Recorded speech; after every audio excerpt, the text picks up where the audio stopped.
go ahead and finish up this verse. I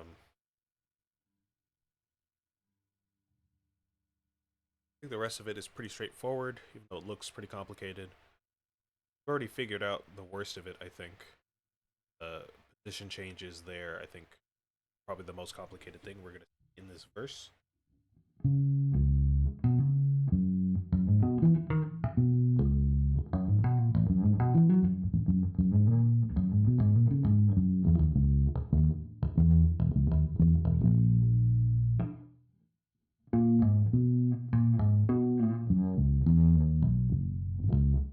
That's a cool line there. That's a cool jazzy line, but it's not really that hard to play. As long as you just notate it.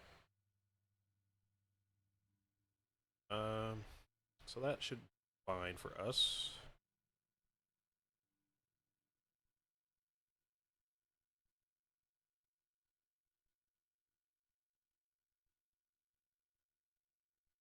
Now here it gets interesting again because we're changing keys mid-verse and mid, running lines, which is interesting, kind of crazy. So we start off here.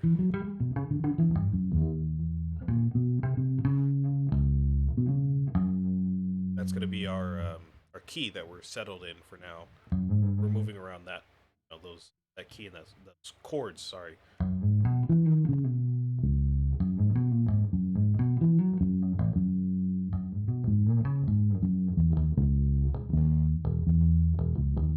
Deviation a little bit.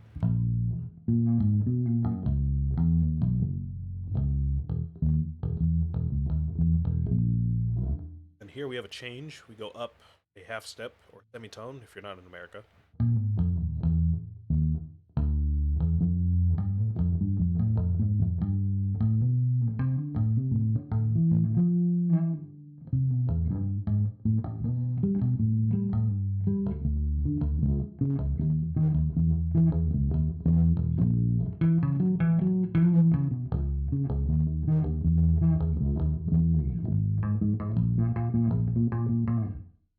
How we end the verse.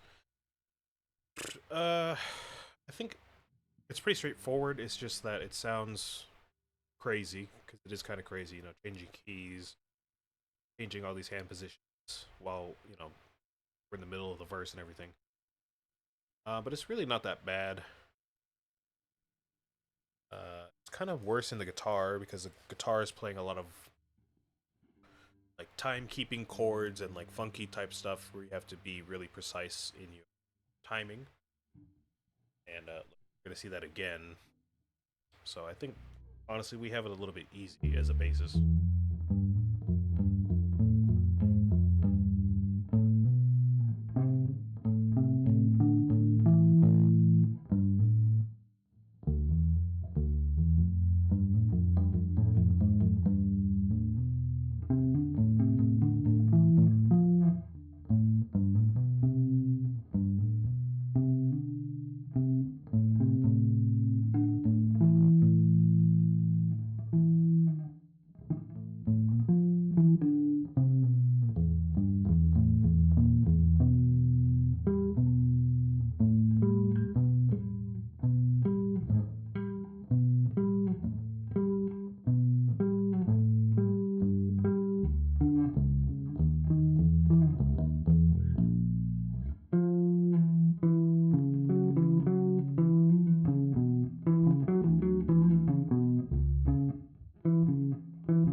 Just gonna move here.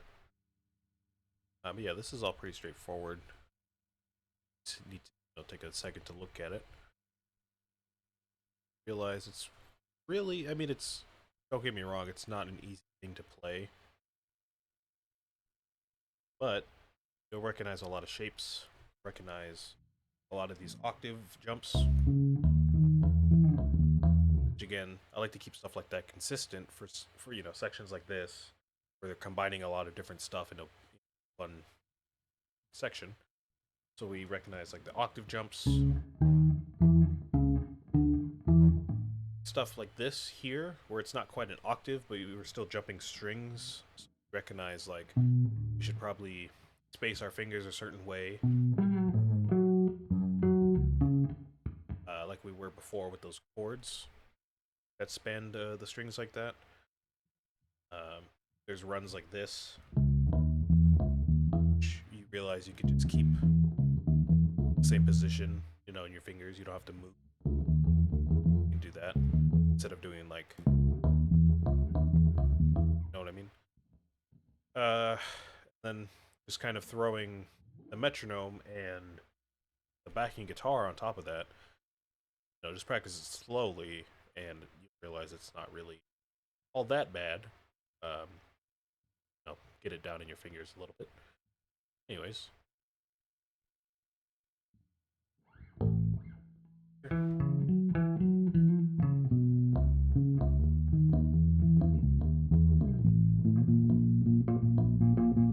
Alright, so that'll take us into the chorus.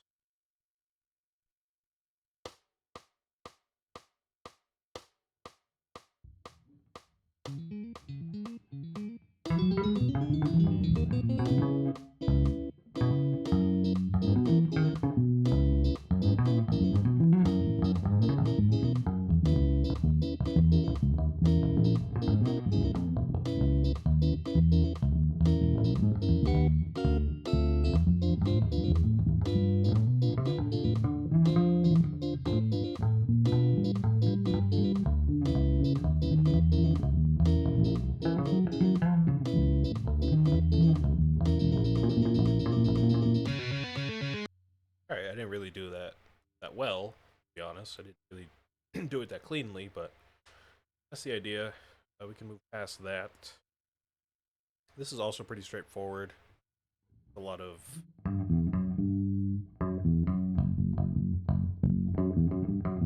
same idea there.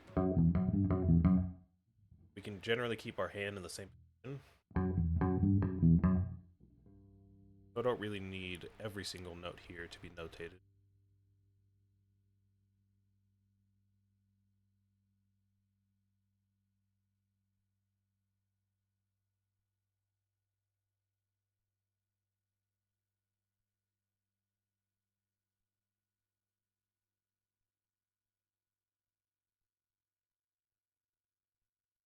This is one of those moments where my rules, you know, my guidelines get kind of broken though. We have this 4 up here on the D string, I believe is a D flat, F sharp, whatever you want to call it. I'm not really sure what key we're in. G flat, F sharp. We're playing it with our 3rd finger. Then we have an octave down. And typically with octaves you want to play 4, 1. Here we're playing 3, 1.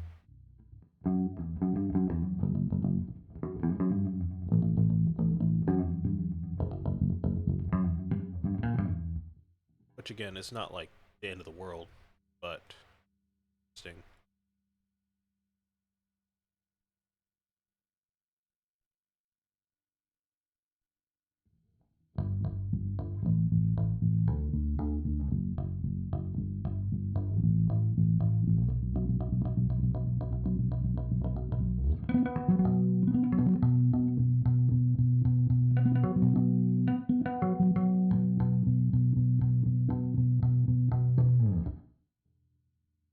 Up a little bit.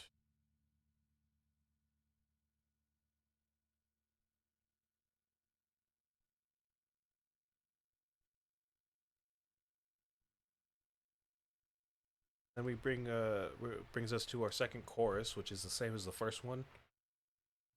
Exactly the same. Actually, yeah. So that's all the same.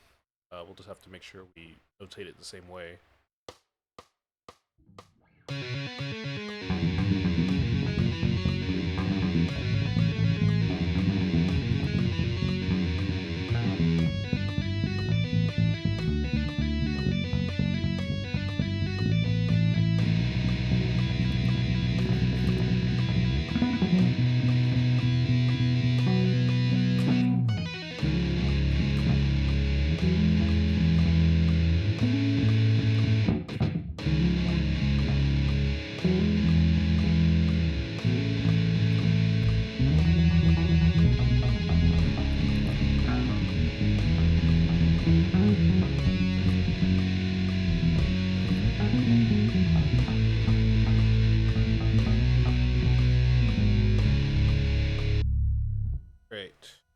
think the only thing that needs to be changed is the same stuff that was changed previously. That really quick.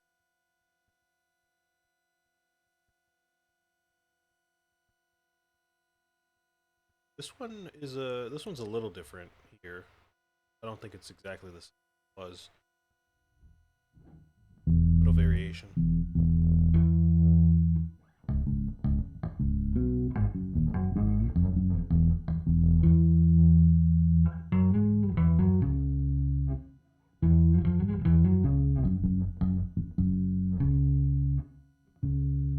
Want to end up probably on third finger here if we can try to do that.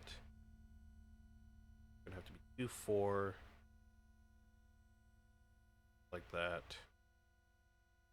That maybe.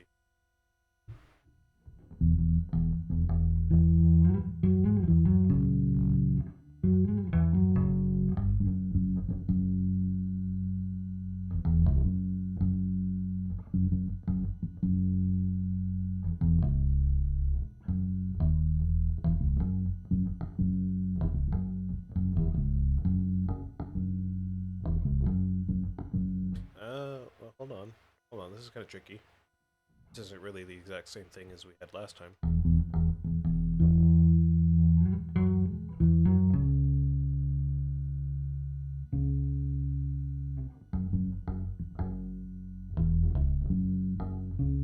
We somehow end on 4. 2 here. 4, 1 right there. Figure out some way to get to 4.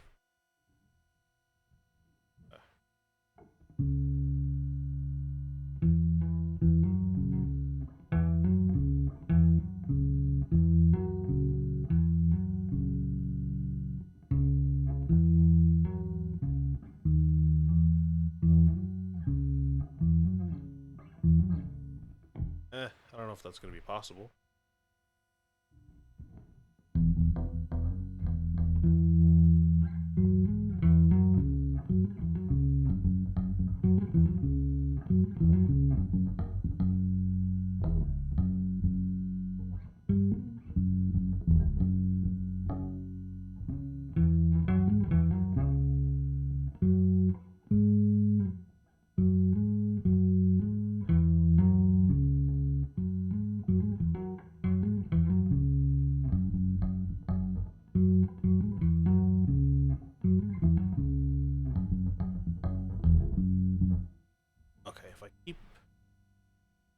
Like this, do that, I think that will work.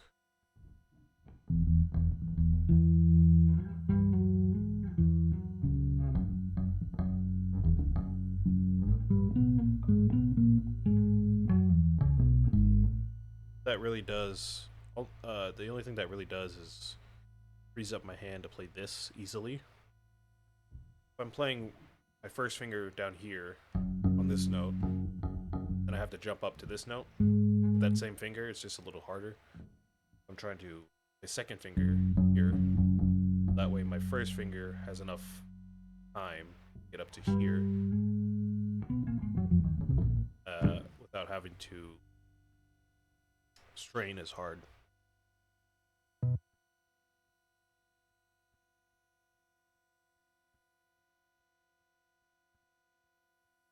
That's fine right here.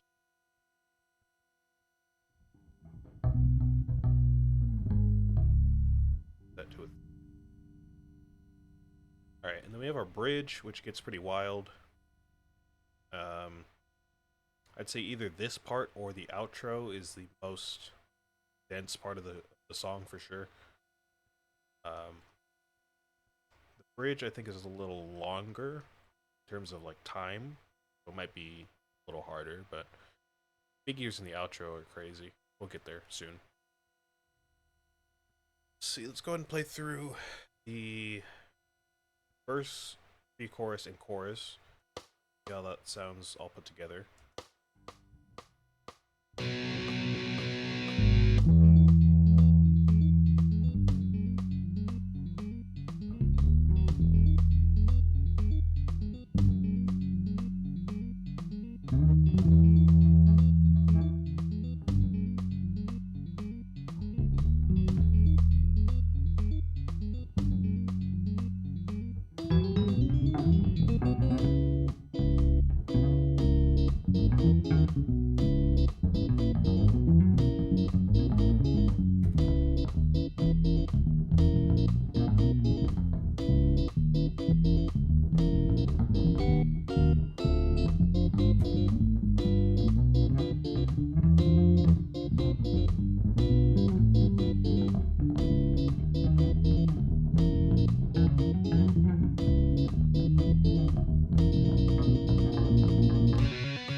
So that will bring us out of the bridge into the guitar solo. I'm not really sure why I can't hear the guitar solo right.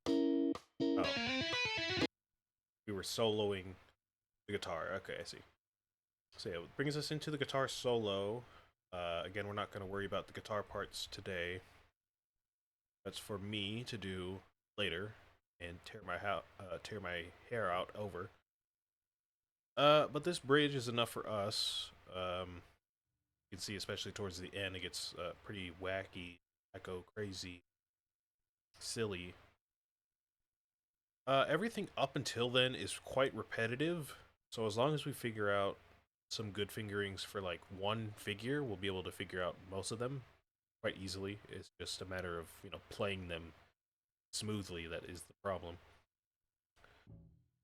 It's in 9/8, but this section is kind of interesting because usually in 9/8 you would count it as three groups of 3/8 notes. 1, 2, 3, 1, 2, 3, 1, 2, 3, 1, 2, 3, 1, 2, 3, 1, 2, 3. That would be your 9. But this one seems to organize the beats as 2 quarter notes, so 4/8 notes total, and then 5/16 notes, and then another 5/16 notes, which creates a weird feeling because what it does is has the first half of the bar in what is essentially groups of 4/16 notes. You would have 1, 2, 3, 4, 1, 2, 3, 4, and then you would have 1, 2, 3, 4, 5, 1, 2, 3, 5 back to back from each other, which just is strange. Say 1, 2, 3, 4, 1, 2, 3, 4, 1, 2, 3, 4, 1, 2, 3, 4, 1, 2, 3, 4, 1, 2, 3, 4, 1, 2, 3, 4, right? So instead of, counting out 3 groups of 3/8 notes, you would just count out a bar of 4, but the third and fourth beats are slightly longer, which creates an extra eighth note in the long run. But ultimately, it's a bar of 4. It's counted kind of lopsided, I guess. So that's kind of how I think about it. Can't really notate that in this app. Unfortunately, you can't just say like I don't know, like a 4/4 bar, and then just modify the last 3 or last 2 beats. You can't really do that. So 9/8 is the next best thing. It's just strange. Anyways, let's get into how we're gonna notate this. I think this is fine how I had it before with finger and the first finger.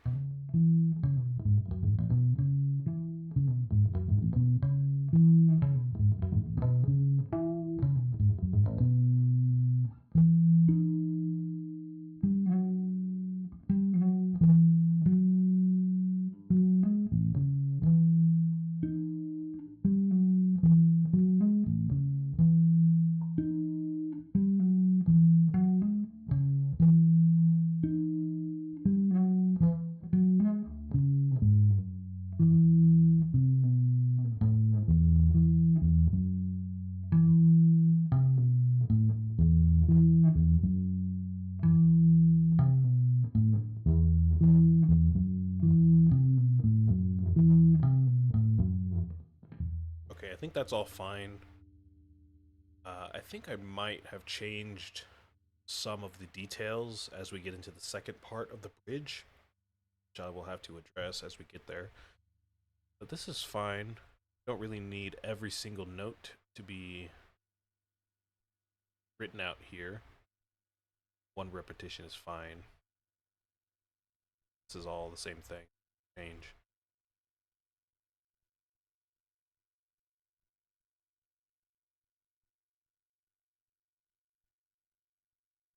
Get up here. I have first finger 2, 4, slide 3. Yeah, I think in the second section of the bridge, I think I added a slide here instead of a hammer on. which is not that, big of a detail, but it's, a detail.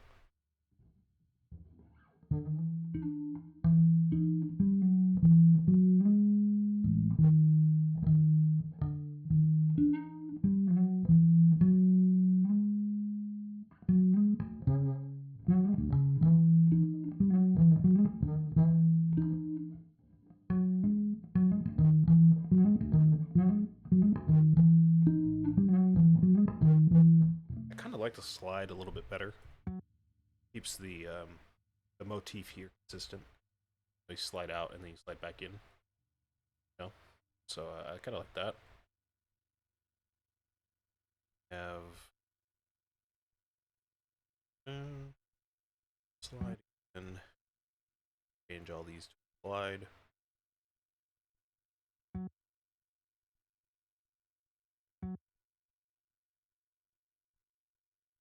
Here, I added a slide when I think it should be a pull off there. Fingering is just fine. And it kind of breaks my standards. I have an octave jump.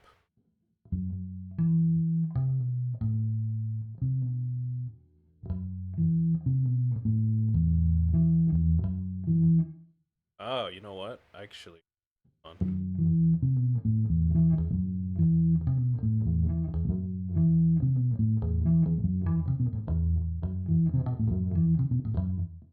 Could actually do something kind of wonky and switch our fingerings mid bar.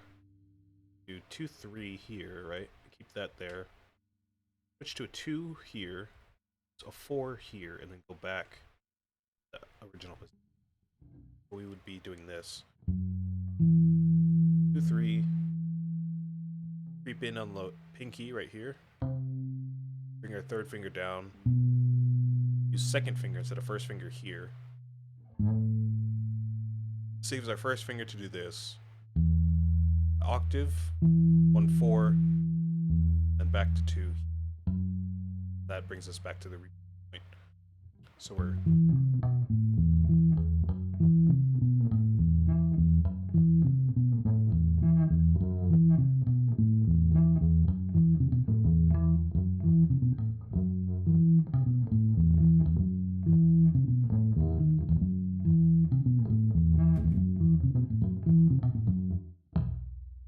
doing a bit of a hybrid thing there, I guess. That's neat. We can keep that. Oh, my neck. It's a bit sore. Sorry. These we can all we can delete all these. They're the same first instance of this bar.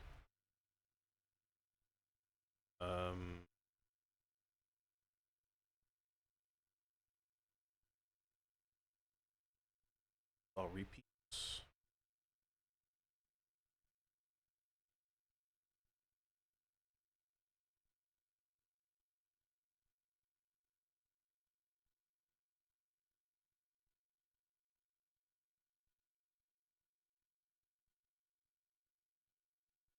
Okay. We have our repeat of that section, this whole section basically. Then we just add, I think we add one more chord in there at a certain point. Then we, leads us to that crazy time signature changing, tempo changing run there. So this is all the same. Keep the fingerings there to be nice.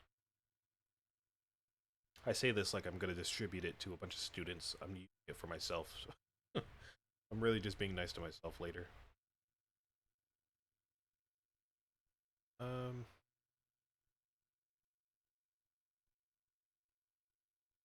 Something like this is interesting also because, Cody's telling us we have to drop down to that 17 before we jump back up.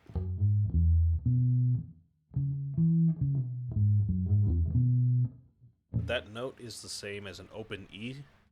It's just an octave higher.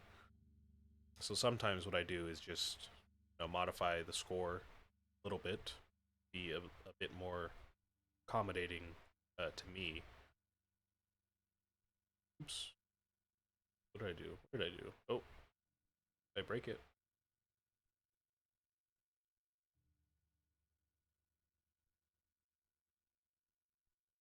Yeah, so here I would just drop it down an octave.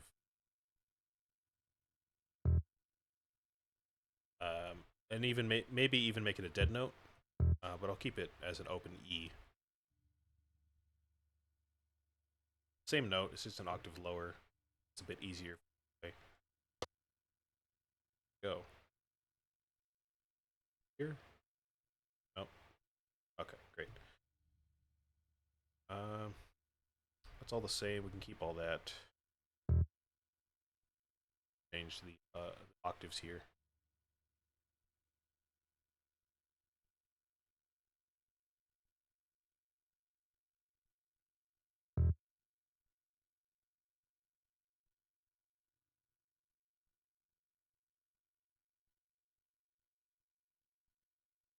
Same chord as before. Only difference being we have a couple extra added notes, like we first figure. Usually it would go like this.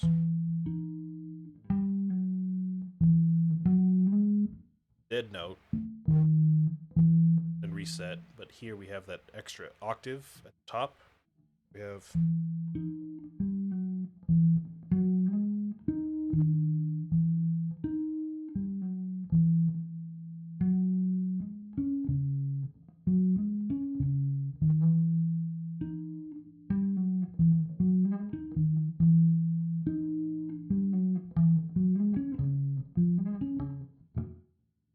which does create,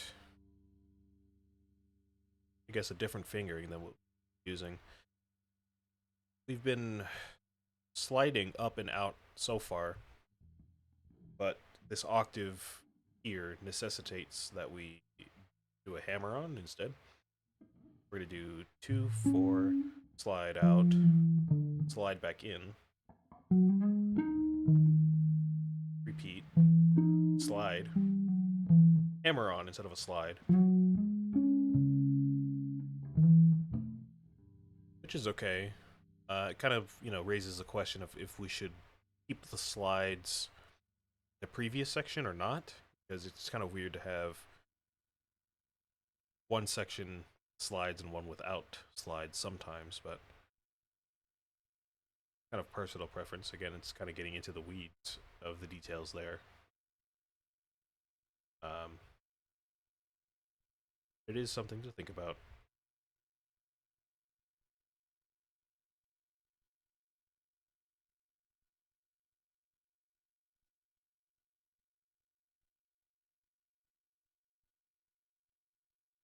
And again, this part of the bridge, I'm pretty sure, adds this chord here we haven't seen before.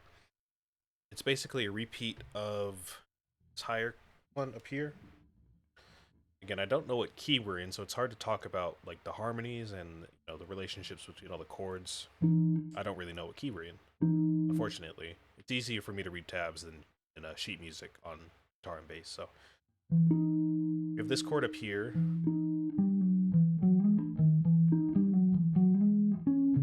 We drop down to here.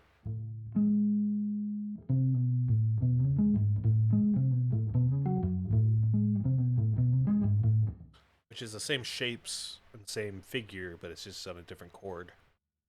So we can just read that with the slides and everything.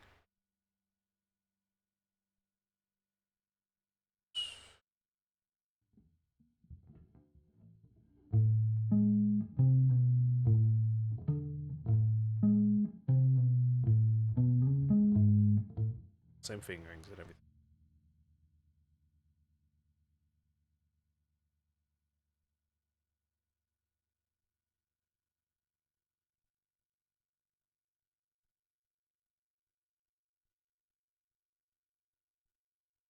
Or one.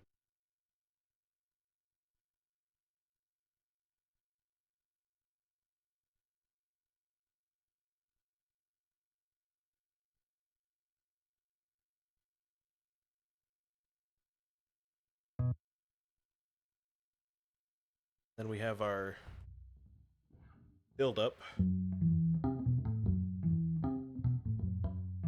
range is the same. Just changes the rhythm around a little bit so we can keep the same fingerings again.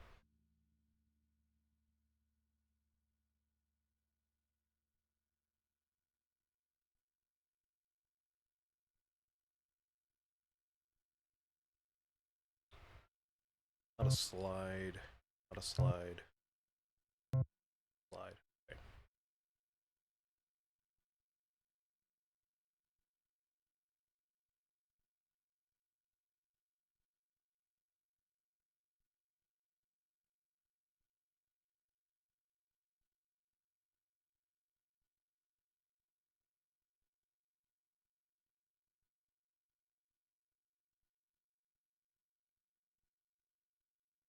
All right. So there's the first part of the bridge, or I guess most of the bridge, really. 2/3 of it done. I'll play through that just now.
There's that. That's pretty easy to play.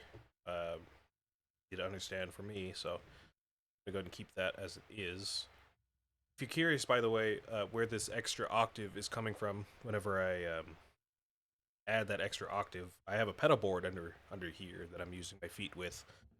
I won't show it off because I'm not wearing socks, and I don't really want to show off my feet, so I won't be doing that. But yeah, I have a pedal board down here. I have a whammy pedal.